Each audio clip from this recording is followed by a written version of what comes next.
It's going to fall for Ibrahimovic. Oh, come on! David Beckham. Oh, goodness me. There's Giacinzales. Can he do it? Yes, he can. Robbie Keane continues to captivate. Back from the dead. LA Galaxy level things up. It is over. The Los Angeles Galaxy have won their 6th MLS Cup. What's going on, guys? Welcome back to Clash of Cosmos. I'm Dylan alongside Dari. No Mila or Andrew. Fuck them. They suck. Already going bad on the over-under for cursing today. Yeah. Andrew's going to be ringing up a nasty little check if he put the over on my cursing in this episode. Let's see, what do we got on this one? We got supporters groups still unhappy and deservedly so. The Galaxy sucked it up again. Thanks to Zonka and some poor DP play. And we got an El Tráfico tomorrow.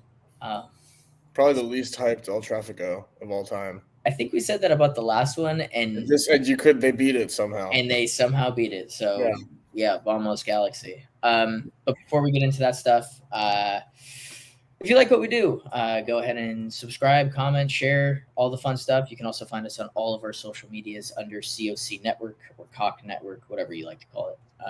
Don't really care. But let's jump into it. Yeah. Do you want to start, Dari? I mean, it's just it's more confusion in this whole thing because they could have at least made some kind of some half-ass statement at least. They hung out Cerrillo to dry.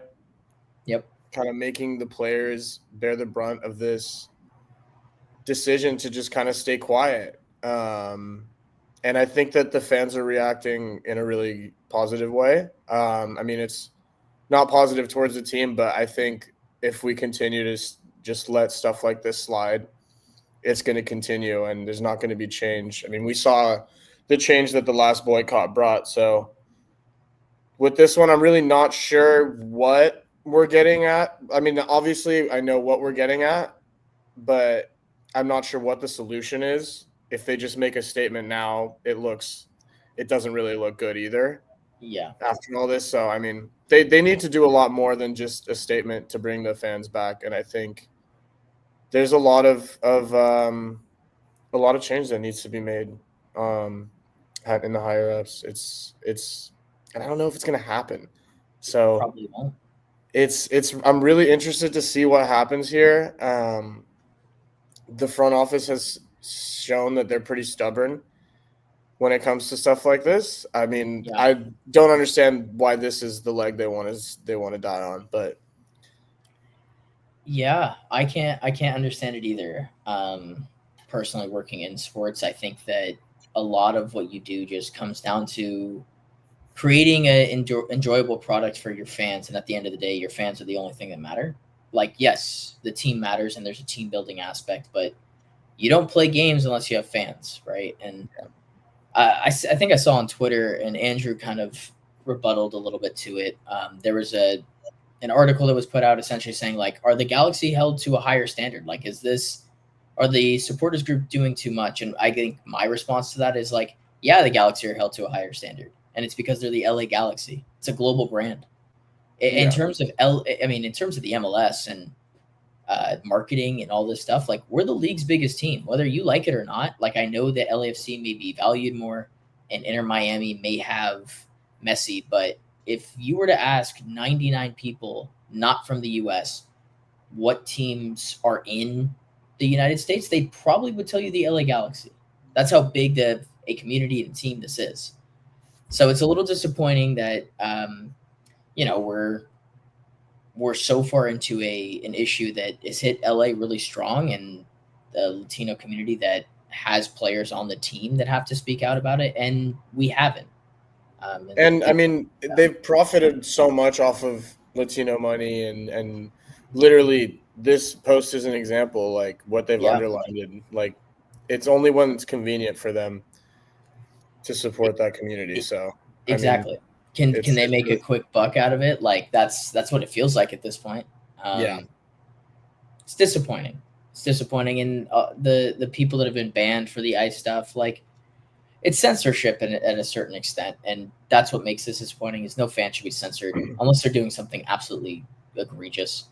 Making fun of AEG for not doing necessarily the right thing is not censorship in a way that should be stated that way. That's not a bannable offense. Like, no. Looking like racism, you get banned. Like this is right. This is people are allowed to speak out, and I mean, we've seen AEG try to silence people in the past. I remember last boycott, there was people saying something at a Kings game. That's right. They got kicked out of that too. So I mean, across the board, they seem to have a habit of trying to silence their fans until.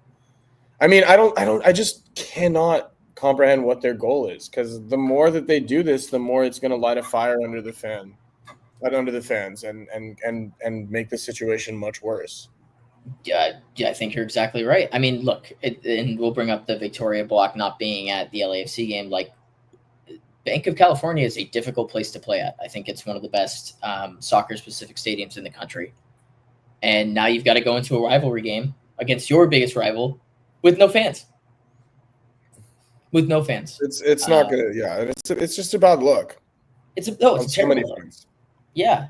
I that's the worst part about this for me is, like, I think you have to look at it from a team perspective and also like a supporter's perspective. And they've somehow wedged the manager and all of the players in the middle of all of it, because the only people that really suffer from this are the players. Yeah. Like the stadium being as empty as it was shitty looking. And I think there was a real kind of like swell that was building towards the second half there, and we'll get into it, but it never got over the top because you had nobody supporting the team. Like, hey, let's rile it up. Like, I saw Aude multiple times in the first half, like trying to get people up.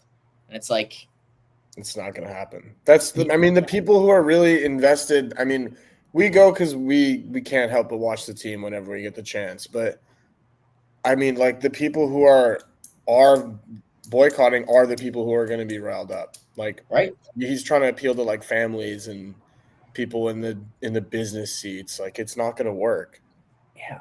No, and that's not what this team was built off. Like, this wasn't like when the Galaxy were playing at the Rose Bowl, like that was the point, was like the fans that were there were the loudest in the world. So it's just disappointing. And it sucks that we have to start every pod with this, because I think it's the most important issue at the club, which is crazy thinking that this team only has like 3 fucking wins, and there's something and we're talking about this, that's even more important. Yeah, like that sucks. Yeah.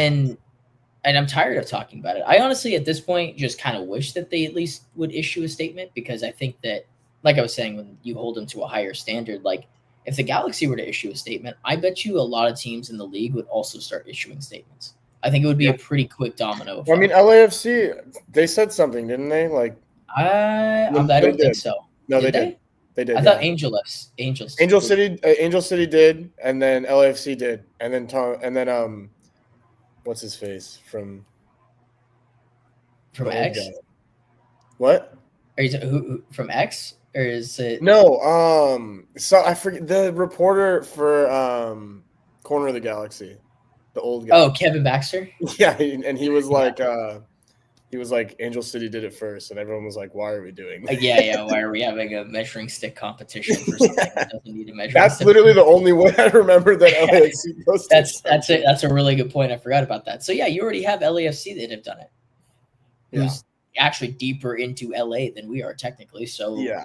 Well, yeah, just a mistake on all fronts. I hope that eventually they say something and stop putting the players out to dry, because that's annoying. I didn't want to see Edwin Cerrillo in the postgame have to answer something like that. Yeah, that's not his job.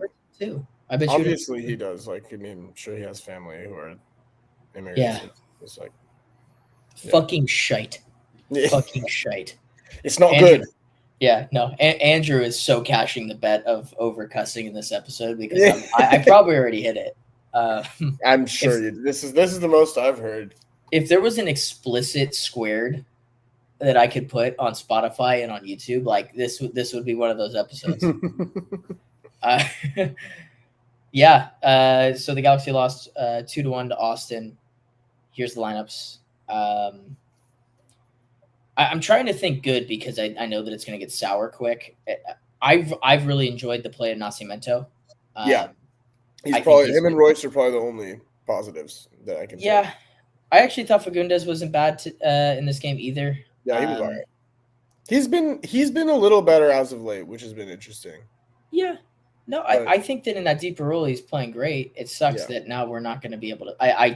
We'll get into the preview of it, but I don't think we get to see him play next game. Without Surreal. Yeah, but Nascimento, the only thing that I've got on him that I want to see more of is I want to see us get him shots.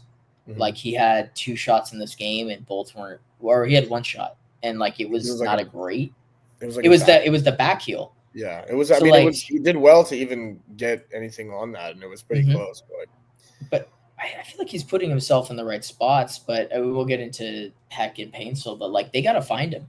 Like I remember that was the thing that kind of got them going in last year's season was like they found Joveljic and Joveljic made stuff happen. Nascimento gives me the same energy. You give him the ball, he just does stuff. Yeah.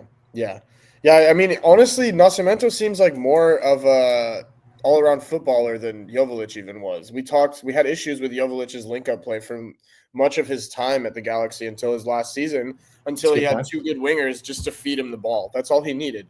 And I mean, I think Nascimento can be that and more if we play to his strengths, but I really don't think we've done that all season.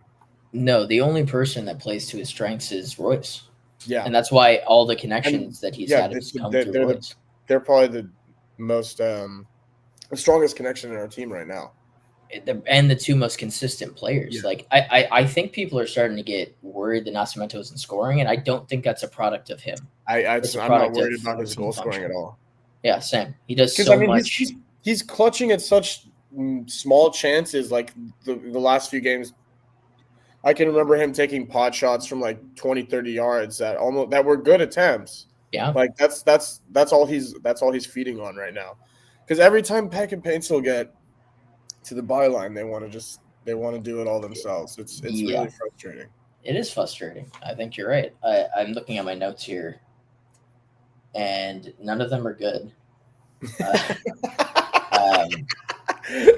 a quote of the season. Yeah, none of them are good. What I noticed, especially with the back 4, like there was a lot of times where this was the first time I think a high press really got to us. Aude struggled with like a high press towards the side. I didn't think we gave him enough outlets, but also he wasn't trusting Mitrovic, which was kind of confusing because we've coined him the ball playing center or ball playing goalkeeper that we've had this whole time, and nobody seems to want to play him the fucking ball. I don't know how we. Time he gets the ball, he kicks it out of bounds. He's not a ball playing keeper. I don't really know. I think he's good. I haven't had an issue with him in the last few games, but he is not a ball playing keeper. That's not his strength. No, that's not his game. Momentum chart here.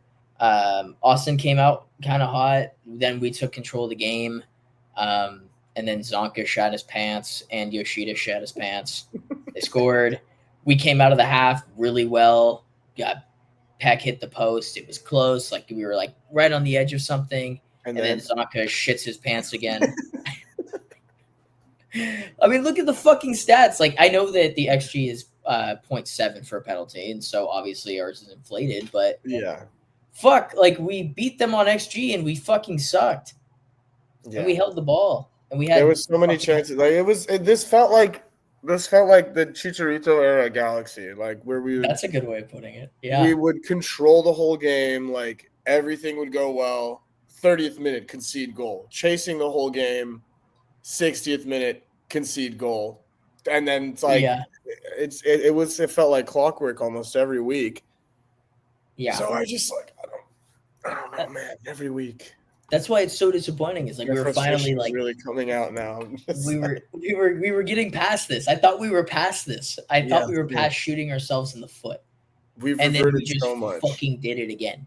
And I'm not gonna be the guy to be like, okay, it's up to one guy. But honestly, like this is the one game where I actually felt like it was one fucking dude that did it. And we might as well just get into him. I'm calling it the Zonka disaster class because that's what it was. Let's get into the stills that I have first because they anger me so much, and then we can get into the rationale behind him starting and if that was the right decision or if it was the wrong decision. Yeah, so I think when I was breaking down this play after seeing it, and I don't have Yoshida getting skinned at the very end because at this point in Yoshida's career, I kind of just expect him to get skinned. Yeah. At his age. He's just too slow. He can't keep up. But Zonka here is covering no one. And then this is my favorite part is when I'm going to change the stills. He's no longer in frame. He just no longer is in frame. That's how fucking removed from the play he is here. Leaving Cerrillo to guard two people, completely stretching out the back line. And then they make one carry and then one pass into the striker's feet, and that's a goal. And I don't really know. I don't know why he was pressing and staying with that striker the whole game. It's not like we haven't seen two striker systems so far this season. Yeah. We've played it pretty close to the chest in that way. Garces, when he plays, steps up in that way. So if it was to switch them out and not change tactically, then I don't understand that. But also if the whole goal was to just replace them and keep the same structure, then why isn't he pressing here? I got a lot of questions. And then, like I said, he shot his pants on this. I don't even know what the fuck. I genuinely watched. There's not even any tactically way we can shit on this. Like, it's just he shit his pants. Yeah, 6'5" can't fucking shield off the fucking. He loses the ball, and then he like Looney Tunes is like, whoa, and then it's just like next thing you know, it's past him. Like I know I just gave Yoshida some shit for not being athletic and being old. Like I can't believe how unathletic Zonka is, and they're the same age. It looked like a Sunday league play. We decided to have an unction at the back, and it cost us 3 points. Like that's what happened. At least that's how I'm feeling. Yeah. So I'll give credits to Andrew here because Andrew was the one who I think he was able to get the first question off, which he didn't think he was going to be able to do, which was like, why the fuck did you switch it up? Like, why did you go Garces instead of – or why did you go Zonka instead of Garces? And Vanny's response was that he was on yellow card accumulation and they didn't want to take the risk of him missing the LAFC game. What are your thoughts on that? I'm mixed on it because, like, while it doesn't necessarily seem like the worst idea on paper, I feel like, I don't know, it's hard to write off the LAFC game. Yeah. And just have Zonka and have Garces starting. And I think excuse me. I think Garces is just such like a loose cannon. He gets a yellow every single game. So I mean, it was I'm torn on this one. I know how you feel, I think, but yeah, I understand the rationale behind it. Like, yeah, that makes a ton of sense in my head. Like, he's on yellow card accumulation, and you don't want him to miss the LAFC game. But my two things of, like, it just doesn't make any sense to me is, one, we started Cerrillo. Yeah. So why the fuck did we start Cerrillo if that was the logic? And then Cerrillo gets a yellow card within the first 5 minutes. I think Sanabria is a much more serviceable player in replacement of Cerrillo than Zanka for Garces. Like, yeah. Which, sure, I maybe the idea is, like, you can't survive without Cerrillo, but now we definitely – yeah, well, right. So now you're just in the same fucking boat. My other thing was Zonka hadn't picked up a yellow card in the last two matches. Or sorry, Garces hadn't picked up a yellow card in the last two matches. And it would just Why didn't he should have just gone. It just doesn't sit well with me that, like, we have 3 wins and we were like, yeah, we'll just give this one we'll potentially throw this one away. Yeah. That's what doesn't sit right with me. It's like, I get it. Like, LAFC is our rival, and, like, I honestly I'd have a much better time understanding if he got a yellow and missed this match with the idea of, like, we had 3 points. And now I'm looking at maybe we can just try to get a draw here. Yeah. But now we're sitting in a hole where, like, if you don't pick up all 3 points here and we're missing Cerrillo, then the season's over. It's over. I don't even. Yeah, right. It's like, been over. That's a good point. Maybe that's. Yeah, but I mean, like, I'm sure he's not factoring that into his thought process. Like, he shouldn't be. He really shouldn't be. But and I'm all over the place today. No, you're good. It's so irritating to me. I can't understand the rationale behind throwing away 3 points on a maybe. Like, oh, maybe Garces is gonna get a yellow. Like, what if he didn't get a yellow and we'd won this game and he plays at LAFC? Yeah. Yeah. And then we're on a high going into that game. I mean, you're potentially putting 4 straight wins together. Now we're sitting back in last, and you gave the team in 9th place 3 points. It was an important 6-pointer for that reason, and that just doesn't sit right to me. That's why I'm not a fan of that decision, but it sucks because I understand the rationale. And in any other season, like if we had done this last season and we were sitting in like 1st or 2nd, no brainer. It's a no brainer for me. But doing it in a season where you have 3 fucking wins just is like asinine to me, and it doesn't sit right because now we're probably going to lose this next game to LAFC because we don't have Cerrillo in it. The logic just doesn't make sense. It doesn't. You just contradicted yourself with that whole idea. Like if that was the case, then you should have started Sanabria or Parente in that midfield, and then you should have just gone for it. Yeah. But whatever. Let's get on to more shit. DP struggles. I have a stat for you if you want to hear it. So Gabriel Peck last night took 8 total shots, had 2 on target, 4 off target, and 2 blocked. Joseph Painsil scored a penalty, but included in that he had 4 shots total, 2 on, 1 off, 4 blocked. So combined, they took 12 shots of our 18 for 4 shots on target, 5 off, and 3 blocked, and a goal. Yeah, That's a lot of shots. It is, and I think the blocks kind of show the selection because it's not good shots that they're taking. They're taking like these weak angled, like off balance shots that they're just forcing. And there's the frustrating thing is there's other options open. Like Royce is making these runs top of the box. Nascimento is making these runs like in behind defenders, and the only person that can really find him seems like is Royce every time. Yeah, it's Royce or nothing at this point. What was I gonna say? I wish I had a still for it, but like Painsil up until like the 80th minute was like the most indecisive player I'd ever seen. Like it was like every play was like he just overthought it. And then on the other side, you've got Peck, who's like the fucking road runner who can't like stop himself. He can't take a second. He can't take a beat. Like there was a few chances where like the ball was kind of bobbling and like a touch had hit and it's a goal. And he just fucking blasted it and not even remotely close to the net. Yeah. Like if you look at his shot chart, it's disgusting. It's just not very good.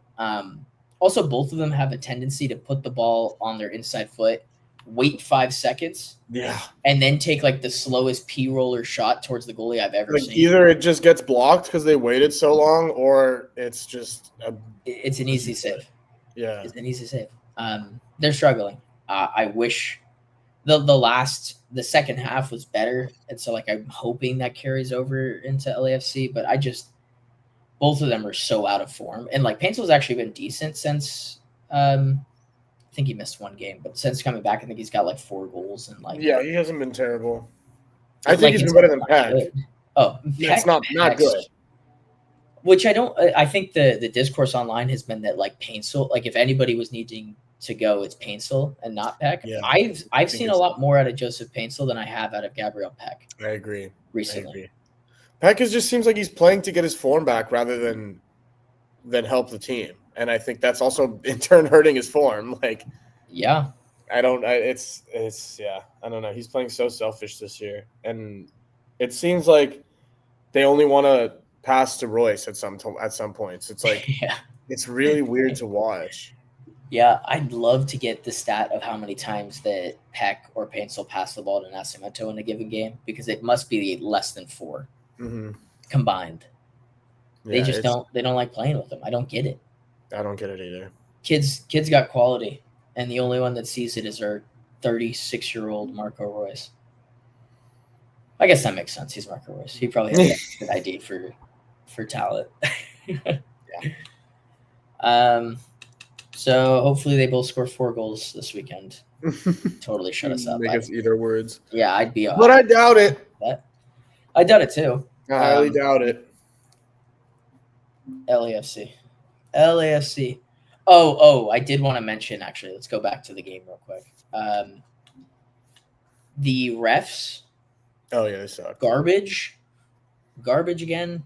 The pencil pen probably shouldn't have been a pen.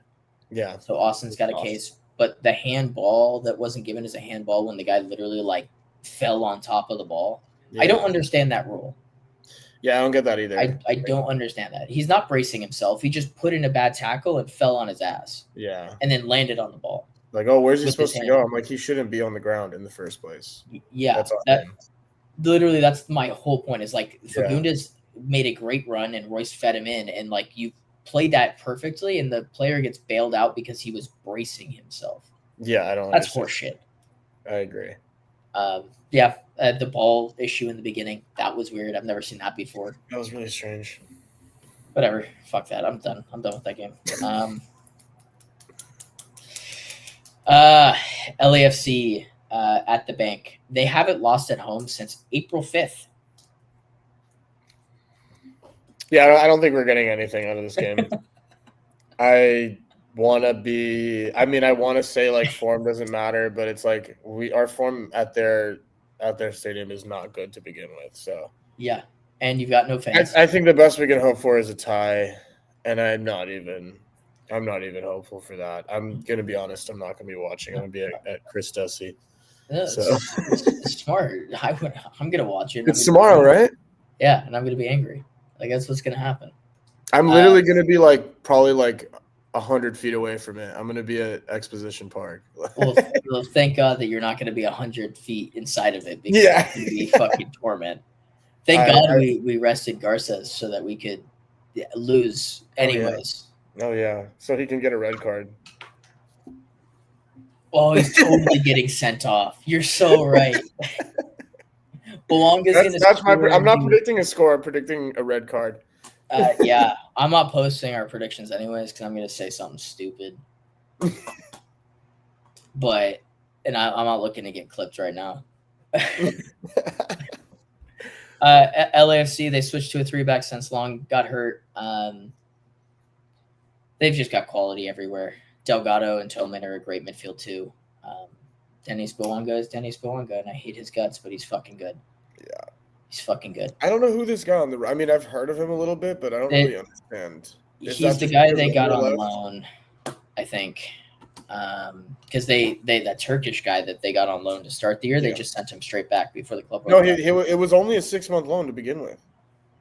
Did he even last 6 months? No, it was the full 6 months, but I thought I was so confused at like even – yeah, I don't know. I think it was like no obligation to buy at all. There was definitely a trial run of them being like, "Oh, like is this guy any?" I mean, he looked all right, but it seemed like they kind of stopped using him towards the end of his tenure. Yeah. So I'm looking at this. He's played in. He did play in the Club World Cup. Didn't realize that. He's played like 7 games for them. He gets about 60 minutes, and then they pull him. Is what it looks like. Yeah, I mean, I've seen LFC fans talk about him online. They're not really too hot on him. I don't really. Yeah, I don't really know much about him. Oh, he's from Club America. He's not a goal scorer, so I think obviously his threat must be just pacing behind. Yeah. I don't know much about him, but everything else about their team scares me shitless. Yeah. I think I don't even know the game plan. We can't even go with the back three unless we're going to play Zavaleta. So. Yeah. I don't even know how we line up anymore because Aude got crunched. So I'm hoping that he's. I think Aude will probably be back, but I mean he might want to just go with Nelson anyways, just to be more defensive. Yeah. So let's just assume that the back four is the one that finished the game, plus Garces. Mm-hmm. And then what the fuck do we do in the midfield? Because now you don't have Cerrillo. Sanabria, I think. Straight swap for Cerrillo, I guess. But, I mean, he's not really good at playing that deeper role. Yeah, I was going to say Sanabria was actually good when he came on against Austin. I don't mind Sanabria. I think he's pretty decent. I don't either. But I also don't like the idea of Sanabria, Fagundes, and Royce. Nah, that can't happen. So Sanabria and Parente with Royce? I guess. Fuck. Or do you sacrifice Nascimento? To do what? Put Royce higher? to put Royce in the 9, and then you put Parente in. So it's Parente, Fagundes, and Sanabria, and then you got Royce in the false 9. So it's almost like a box midfield a little bit. Yeah, I don't fucking know. I feel like Vanny's not going to do anything too adventurous. I don't think. That's I mean, fair. I just like he's played it too safe this season for me. like 100%. Like especially the way the season's going, like you need to just throw some shit at the wall. I feel like. Yeah, dude, you got fucking paid. Yeah. You got paid. Like you might as well try a new thing. Exactly. They Like, clearly dude, they're care. not firing you. Like, No, they clearly trust you. Like you might as well just try something different. It's just painful. This whole podcast has just been painful. Like I thought we were done with the painful podcast. I thought we were actually going to do something and be like kind of fuck. It'll never end.